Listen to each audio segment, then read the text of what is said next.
the name of the Father, and of the Son, and of the Holy Spirit. Amen. Remember, O most gracious Virgin Mary, that never was it known that anyone who fled to thy protection, implored thy help, or sought thy intercession, was left unaided. Inspired by this confidence, I fly unto thee, O Virgin of Virgins, my mother. To thee do I come, before thee I stand, sinful and sorrowful. O Mother of the Word incarnate, despise not my petitions, but in thy mercy hear and answer. Amen. In the name of the Father, and of the Son, and of the Holy Spirit. Amen. Okay, you guys know, please? As a quick summary, gentlemen, we are starting. Gentlemen, if I could unplug you from your gun boots. Thank you. Ditto for everybody else. Are we gonna have time to Kind of yes and no. Well, short answer is yes. But I want to give you a summary of what's going to happen for the rest of the year. There are 3 more topics we need to cover before the end of the year. 1 is a review of pre-calc, and 2 are brand new. The first one are called forward-backward problems.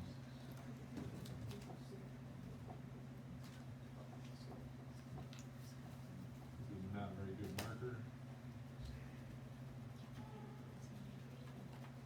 Better. The first are called forward-backward problems. This is from pre-calc. I will review it. The second are derivatives of inverse trig functions. Okay, write these down, please. Just so you refresh your memory, what are inverse trig functions? They look like this.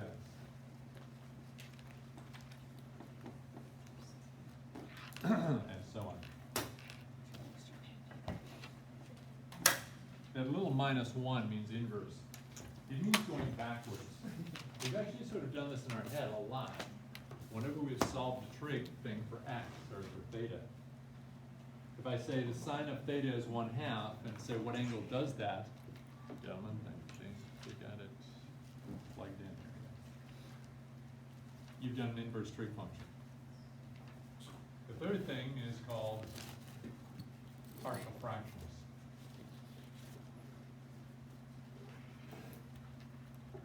This thing usually is not introduced until calculus, which is kind of strange because it's a pre-calc idea. Yeah. Is it possible for the iPad to be like on like that side or behind this? I wish, but if I get it there, the whole screen is like 45-degree rotated, weird. Okay.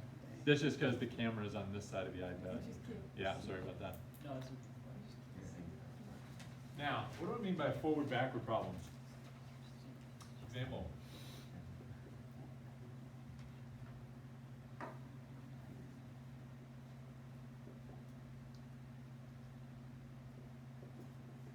The sine of the inverse cosine of 3/7. This is called the forward-backward problem. The reason they do that is because sine, cosine, tangent, those are regular trig functions. They're going forward. Inverse functions, by definition, go in reverse. They go backward.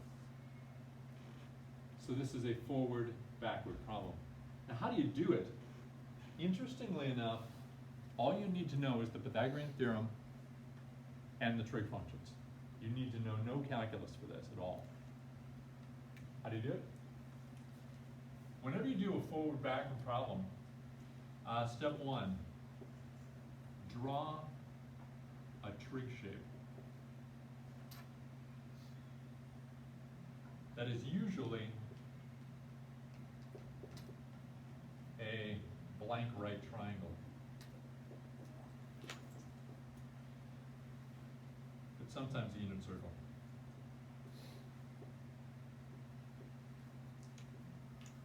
Those are really the only two you'd ever have to worry about. So step is draw a trig shape. In other words, draw a right triangle 99% of the time. Step 2, fill in the numbers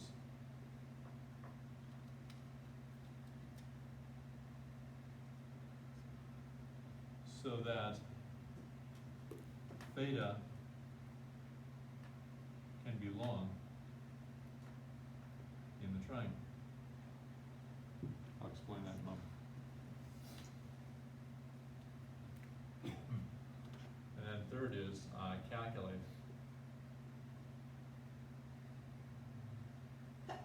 bless you, the outer function. I'll give you a demo of this. It makes a lot more sense seeing it than it does reading the words. But these are the techniques. So what does this mean? The sine of the inverse cosine of 3/7. Question. Whenever you have any math problem with parentheses inside parentheses inside parentheses, I'm not talking about the chain rule, but just plain old simplifying, what part do you do first? The innermost first. Right. We're going to do the inside first.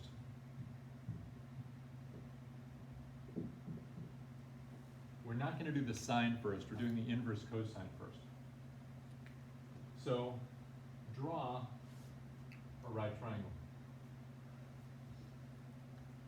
Now you can put, I need to put theta somewhere. Everybody look up here where I'm pointing. Don't put theta here because I need the 90-degree angle. You can put it either here or here. It really doesn't matter.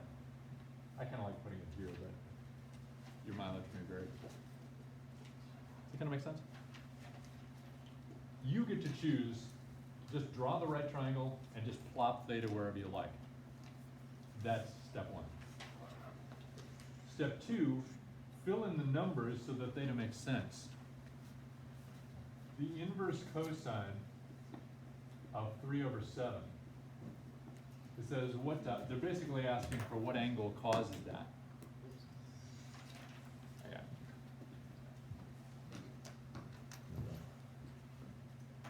No worries. What is cosine, SOHCAHTOA-wise? Anyway. Adjacent over hypotenuse. That's what these are.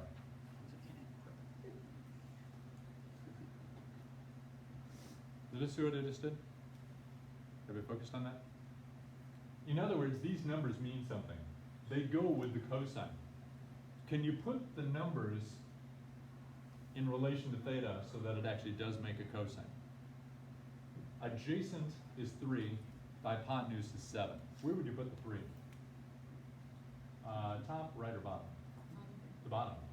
Where would you put the 7? Top or right? Top. See that? Now, how big is this side? This is actually geometry review. How do you find it? Okay. Pythagorean theorem, do it. So you get 3 squared plus b equals 7 Yeah, squared. b squared equals 7 squared. Yeah, let's just call this b. Do it for me. 9 9 plus b plus. squared equals 49. Okay. You subtract 9, you get b squared equals 40, so b equals radical 40. Yeah, radical 40. Is that reduced? Um, Yes, because he writes an equal so sign. you could do 2 radical 10. Yes. It's radical 4, radical 10, which turned into 2 radical 10. You've just found this mystery side. Grab your calculators, everybody. I want to show you the power of this. I also want to show you the danger of trusting your calculator. I have it in radian mode. I realize that makes things a little dangerous for doing calculus physics. I can try and remind you at the end of class to switch it back to degrees for Mr. Frank. But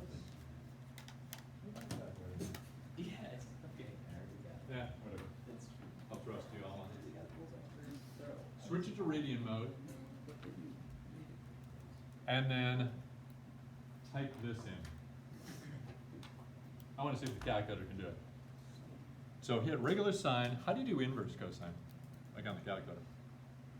Anybody see it? Yeah. Second? Just hit the second key and then cosine. And then parentheses, and then 3 divided by 7. Close parentheses, hit enter. What do you got? It should be a decimal. Give me the first 4 decimal places. 0.9035. Try and convert to fraction. Wait, so are we doing cosine? It's the, just type in this entire thing. Oh, Should be 0.9 something, 93. I forgot. We got it? Make sure you're in radians. 0.9035. 0.9035. Try converting it to fraction. Does it work? So math shows 1. It does not. Guess why? Why doesn't it switch to a fraction?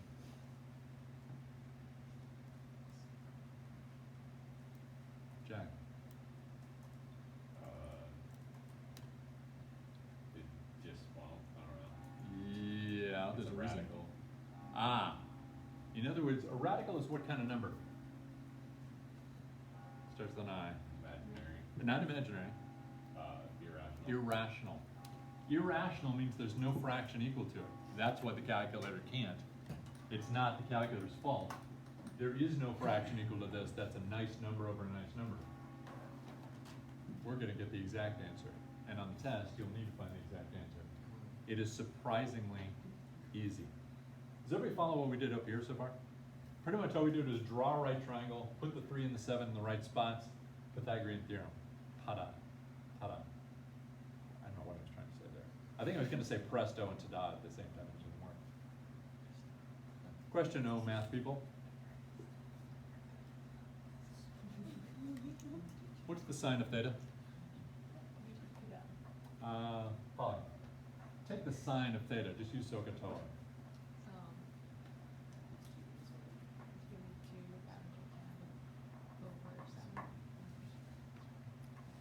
Do me a favor, on your calculator, type in 2 radical 10, close parentheses, divided by 7. Tell me what you get.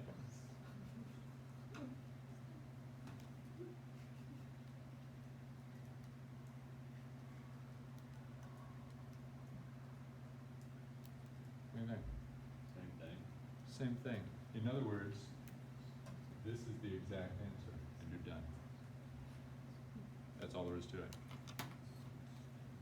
To do a forward-backward problem, all you have to do is draw a trig shape. Again, 95% of the time it's a right triangle. Put the numbers where they belong. Maybe a little Pythagorean theorem to find a missing side. And then do the trig function. Just remember, inverse cosine is trying to find an angle. So this whole thing is really theta. What's theta? I have no idea. And the funny thing is we never found out. We don't need it. We just stepped on it on the way to our answer. Questions on that? Let me try another one. See if everybody's feeling confident on this one. Let's try the tangent of the inverse sine of 7/11. Try that. You will need to know how to do these on the test. So practice now. Don't just try and write down later and say, oh, they're in my notes, I'll study later. Historically speaking, going from my own experience, I never did. Says that, oh, I'm just going to write it down, I'll study later. They usually amounted to me opening my math notebook and saying, wow, there's a lot of notes in here. Okay, good. I'm glad there are a lot of notes in there. And I closed it, and it didn't do me a heck of a lot of good. The best thing for studying these things is to do them, not to admire them on the page. Tell me what to do. Step 1. Michael, start me on. What should I do first? Is it a forward-backward problem? Yes. Yes, it is. This is going forward, this is going backward. So, okay, how do you do a forward-backward problem? A trig shape. A trig shape. Usually what? Triangle, A right triangle. I will show you the exception of when you don't draw a right triangle. It's actually pretty obvious, but okay. Right triangle is drawn. Now what? What else should I draw? And then I'll tag somebody else. Theta. Theta. Where do you want to put theta? Uh, Left or top? Doesn't really matter. left. Left. Sure. Now, everybody see how that works? Let me see. Julie Miller, take over. Where should I put these numbers? 7 is the opposite of theta, Yep. and then 11 is horizontal. Exactly. 7 over 11 is opposite over hypotenuse. Can anybody find this missing side for me? Max. 11 squared. The before you. That's the longest side. Comes last. So Pythagorean theorem is good. So I would just do 7 squared plus x squared equals Yeah, 11 squared. exactly. Keep going. So 49 Mhm. plus x squared. Plus x squared. And this could be b, a, x. It doesn't matter. Equals what? That's 121. Okay. Keep going. So then subtract 49 from 121, Okay. and that is a number Yeah. which is Borrow. 11 minus 9 is 2. 11 minus 4 is, there you go.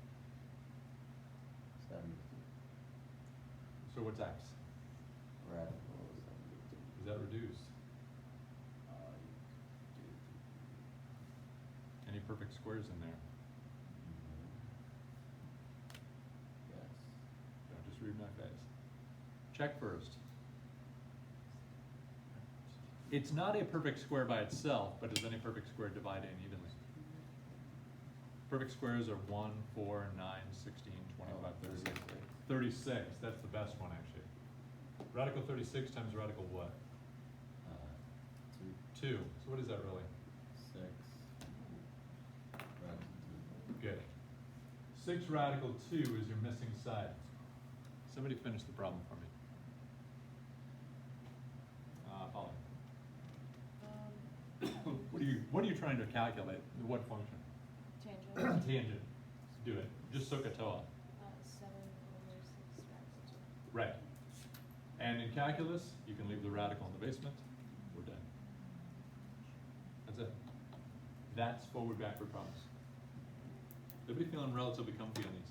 I want to give you one more example. Just when does it show up that you don't use the triangle when you have to do a unit circle? I'll show you.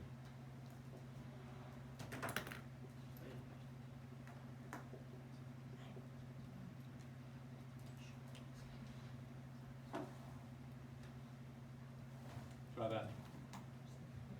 The cosine of the inverse sine of 1. Go ahead and write that down. First up is draw a trig shape. Let's pretend we don't know there are any exceptions. We're just going to draw a triangle. Here's theta. You immediately draw that. How do you set it up? Where do you put the numbers and what are the numbers? Pete, take over. So you would set it up as, you could put a 1 on the adjacent side. Yeah, we've got, it's really 1 over 1. So go ahead. So 1 on the adjacent, No, the opposite. 1 on the opposite side? And 1 on the hypotenuse. Stop for a sec. Anybody have a problem with that? Why? That's not a triangle. Well, I mean, it could be, but it's not a right triangle. Prove it. Tell me why not. There are at least 2 or 3 reasons why not. What's one that's just sort of slapping you in the face? There's something glaringly wrong with this. Yeah, these are claiming to be the same. Are they? No, they cannot be. Prove it. The angles, are the angles the same? No, it can't be. You can't have two 90-degree angles in the same triangle. This has got to be smaller. So this side has got to be smaller, which, by the way, in any right triangle, guess what this side has to be? The largest, the hypotenuse. It can't be equal size, it's got to be bigger. So this thing is fake. Now, people who had just started chatting, first of all, stop. Second of all, tune back in on what you just missed. If you try and graph the triangle and you get an impossible triangle, you know you have to draw a unit circle. That's how you tell.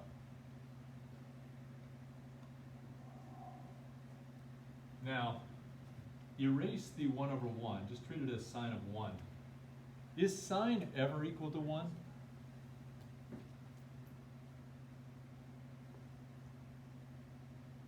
Oh, trig remembering people. Yeah. Where? 90 degrees. At 90 degrees. You're right here. Oh, what's that in radians? We're in radian mode. We're probably not going to need radian mode, but what's that in radians? Your calculator will Pi. not be able to tell you. What? Pi. Pi is 180. 180, so pi over 2. Pi over 2, correct. Pi over 2 radians.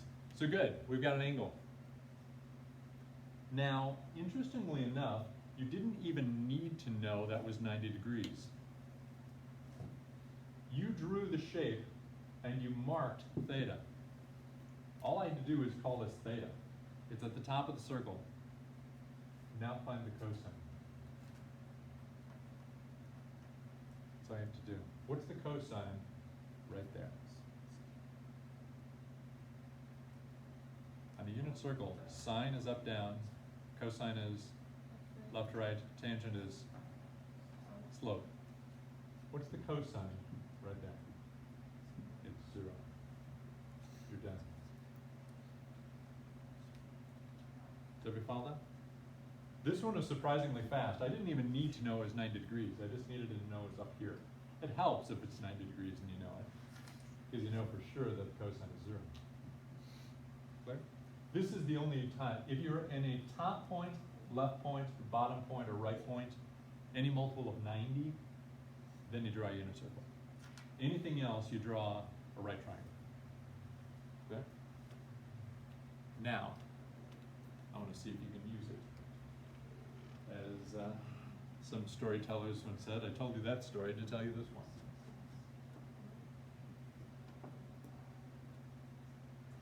This is actually the main point of today.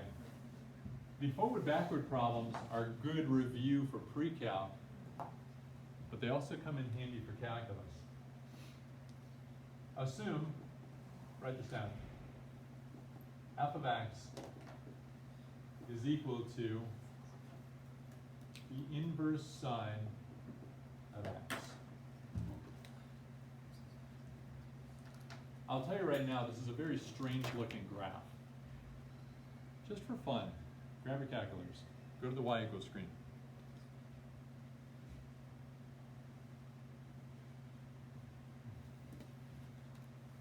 By the way, if you graph something, you've got to set it equal to what? That's if you solve it. Setting it equal to 0 solves. How do you graph it? Set it equal to y. I don't see a y. It's f of x. And that's why your calculator has a y equals screen, not an f of x equals screen. So, did anybody find the inverse sign? On y1, please put inverse sine of x, close parentheses. Make sure you're in radian mode. And then try zoom standard. You'll have to look very carefully. It's pretty small. Let me see it. It's this little worm that goes from one part to another. Do me a favor. Wait, what am I thinking? Inverse sine of just plain old x. And then graph on zoom standard. Those of you who've done that, step 2. Go to zoom. There's a zoom setting that kind of zooms in, no pun intended. Oh, I can fix that. This is if you do second down, second down, second down, second down, second down. This one darkens. And you do second up, second up, second up, it darkens. Oh. No problem. Yeah, somebody had undarkened mine to the point where it was blank. I thought the batteries were dead. And so I finally found out that, yeah, somebody just turned the brightness down to 0. I think it goes up to 9 where the whole screen is black. Moving on? Oh, with it, and you can like make it fade. Yes, if you hold the button down, it goes up and down. Now, go to Zoom, select Zoom Square. That's a pre-programmed Zoom setting that's closer in. Should get a better shot of it. Everybody see it? Sorry, not Zoom Square, Zoom Decimal. My bad. Zoom Decimal. Zoom Square actually makes it worse. Well, Zoom Square makes it look nicer because it squares it up. Yeah.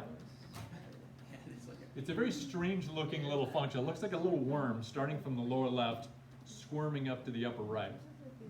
It's very short and it stops dead in its tracks. So here's my question. Survive, right? My calculator isn't in that place. Yeah. We have moved on, people who are chatting. Write this down, please. I want you to find the derivative. What's the derivative of inverse sine? What do you expect it to be? What would you hope it would be? What's the derivative of sine? Cosine. What do you hope the derivative of inverse sine is? Take a guess. Inverse cosine. It's not. It's nothing even remotely similar to it. Let me step you through a little bit of an adventure. Start with y equals inverse sine of x.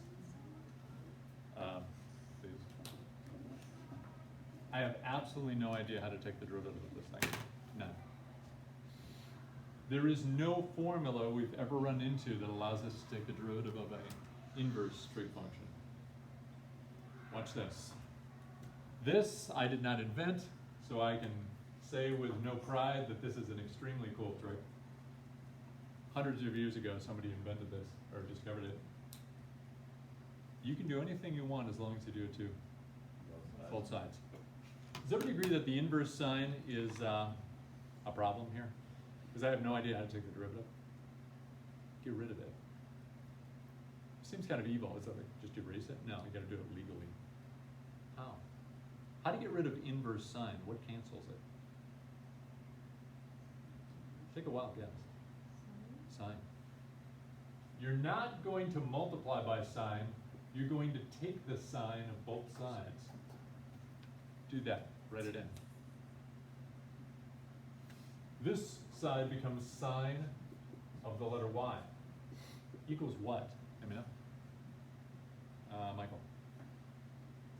What is the sine of the inverse sine of x? Sine of x. Say again? Sine of x. This is inverse sine. Yeah. Sine of x would be regular sine then inside. No, like the answer would be sine of x. So I could delete the inverse. It deletes more than that. Just sine of x. Even better. Sine. What does sine do to inverse sine? Cancel. Cancels. What's left? X. They wipe each other out completely. Now we have a weird formula here. X is equal to sine of y. But, I mean, having a y in the input is strange, but we've done that before. Now take the derivative. Do you remember how to leave your dx's and dy's lying around? You got to do that here. What's the derivative of sine of y? X. Cosine of y. Yes, very good. dy. Equals, what's the derivative of x? Noah. Just 1 what? dx. dx. Excellent. Take a look up here. Can anybody tell me another name for f prime of x, also known as what? There's a fraction that's also equal to it when we were doing tangent slope. Wait, sorry, would you repeat that? What's another name for f prime of x? What's another way to write derivative? There was another way we used when we were doing tangent slope. Here's a hint. Slope is delta y over delta x. What's tangent slope? dy over dx. If you want to find f prime, it's just as good to find dy over dx. And guess what you have down here? Go get them. Let me clear some space so we can do it. Can you get dy by itself?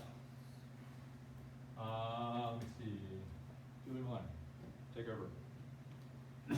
How do you get dy by itself?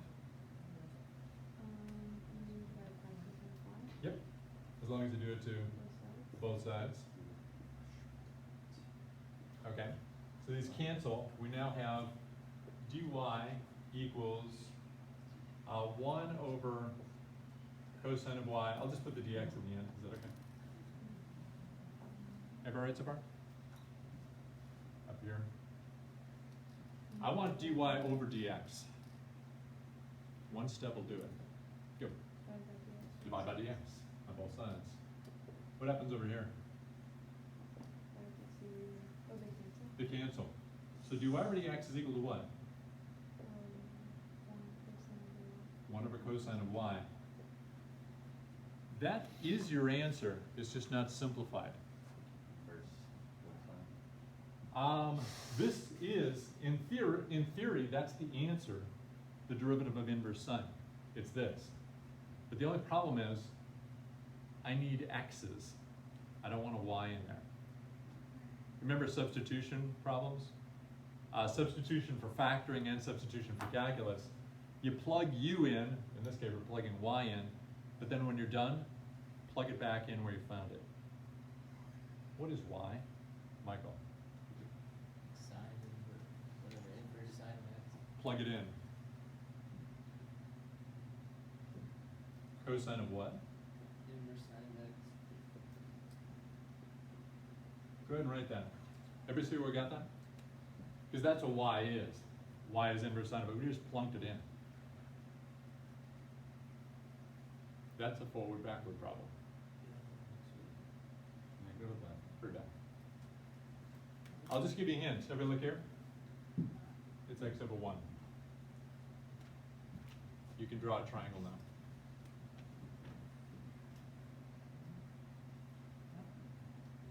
Here's theta.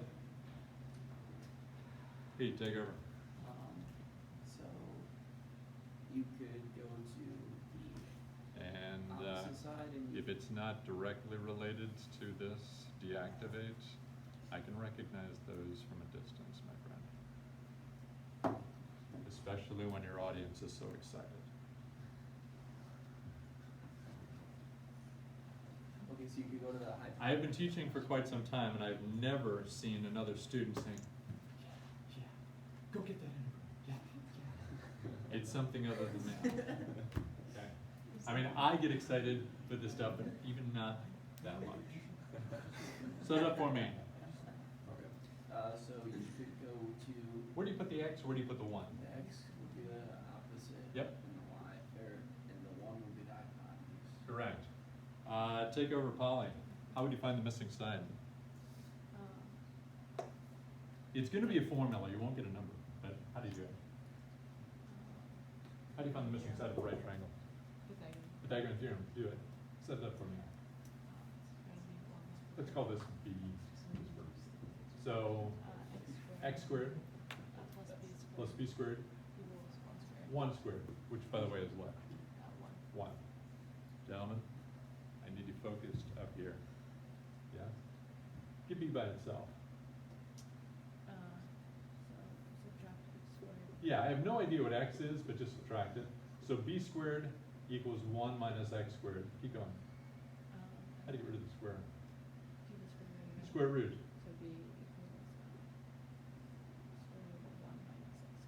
Yeah, normally it's plus minus square root. Why not this time? Normally a square root has to have two answers, one positive, one negative. Why not here? Yeah. Maybe negative side, like. Yeah, this is the side of a triangle. You can't have a negative. So you're allowed to just do a radical. This is your missing side. Everybody still with me? Let's finish this thing on.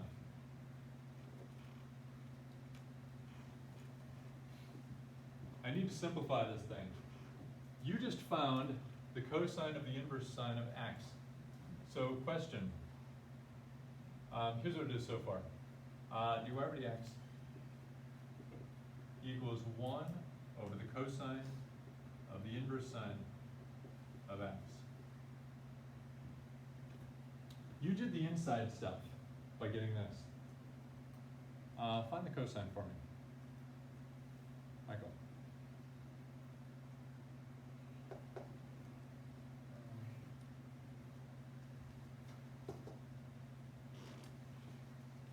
How do you do cosine again?